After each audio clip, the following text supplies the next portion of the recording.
If you're considering selling your home in today's market, it's not just about choosing an offer, it's about choosing the right offer. If you want to know how to choose the right offer in today's market, then this video is perfect for you. Hi, I'm Kevin Grolig. I'm a real estate agent with Compass located in Potomac, Maryland. And thanks once again for checking out the latest video in my series, Real Kevin.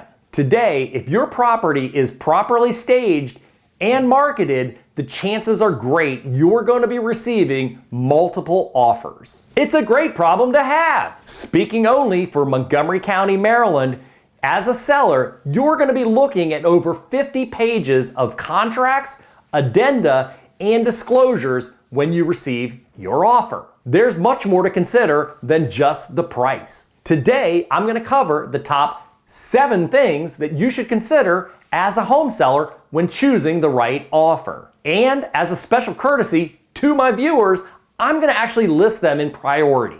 All right, let's get after it. Number 1, or numero uno, buyer qualifications. When most homeowners think of the best offer, they naturally gravitate to the highest price. While there's no question that price is important, the qualifications of the buyer are even more important. The last thing you want to do is take your home off the market for a buyer that can't obtain financing. I compare this to sitting at a bus stop for a bus that's never going to show. If you are receiving a cash offer to purchase your home, you must require proof of funds from the buyer. It's imperative that the buyers provide you with financial statements and documentation that prove they have the liquid assets to close the sale. Oh yeah, and it's in their own account. I'm seeing many buyers out in today's market stating that they're all cash. Sure, sounds great, but when you really drill down and look at it,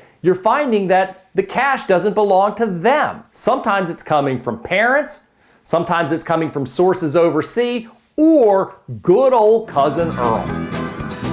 Guess what? If these funds never show up, then you've wasted a lot of time. If your purchase is financed, you must require both a strong mortgage pre-approval letter and a completed financial information sheet signed by the buyers. In the case of the mortgage pre-approval letter, that letter should never be taken at simply face value. The mortgage lender must be called and vetted. If you either can't get them on the phone or they refuse to release information, I'm going to tell you right now, that's a red flag. The completed and signed financial information sheet, in my opinion, is even more important than the loan pre-approval letter. The financial information sheet allows you, the seller, to kind of take a look underneath the hood of the car to check out the inner workings. Once again, liquid cash in order to come up with the down payment and the buyer's side of the closing costs is extremely important. If these purchasers are reliant upon gift funds,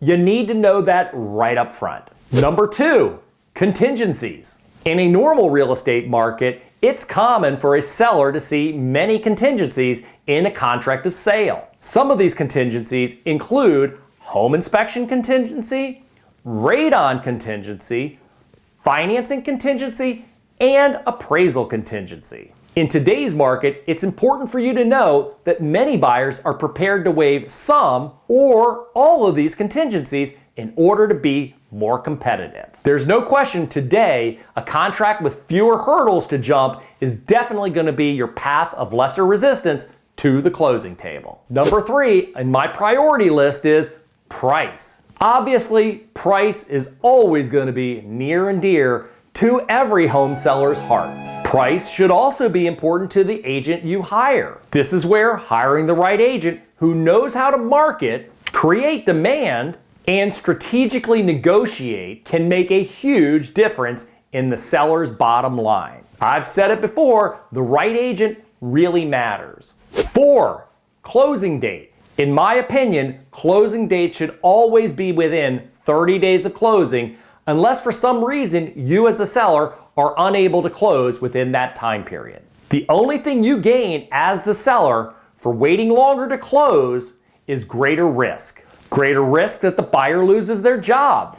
Greater risk that the buyer falls out of love with you and in love with someone else. And greater risk that the buyer gets hit by a bus.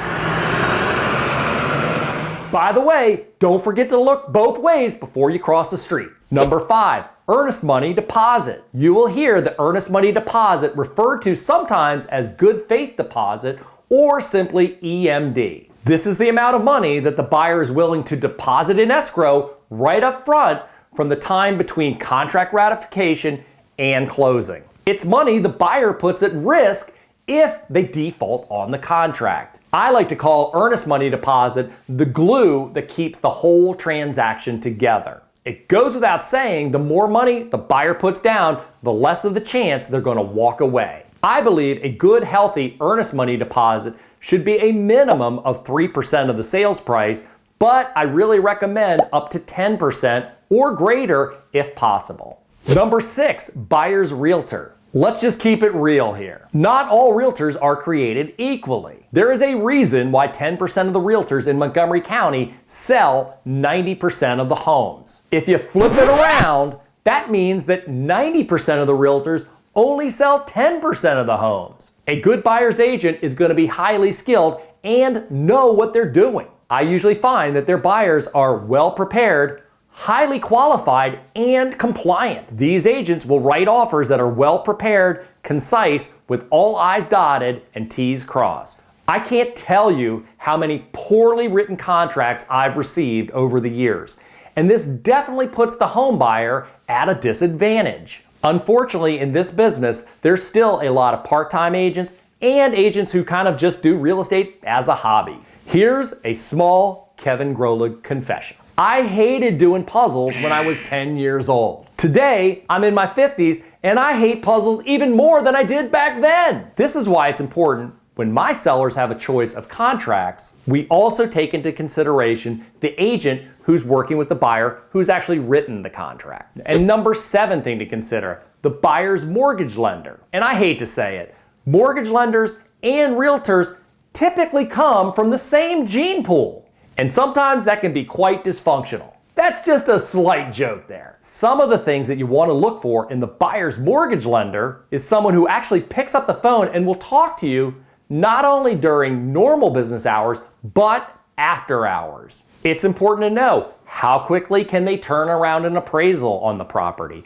It's also important to know how quickly can they get the loan to closing. As we discussed, the more time between contract and closing, the more you expose yourself to bad things happening. So there you have it, my top 7 things to consider when choosing the right offer in today's market. So what do you think? Do you have any suggestions? If you like my video, give me a thumbs up, comment, or share my video. And if you're considering either buying or selling a home in Montgomery County or the surrounding DMV, feel free to text message me direct at 240-793-7495. And if you're considering selling your home or buying a home and you'd like a free home sellers or home buyer's guide, click the link in the description box below. Thanks once again for checking out the latest video in my series, Real Kevin. See you next week.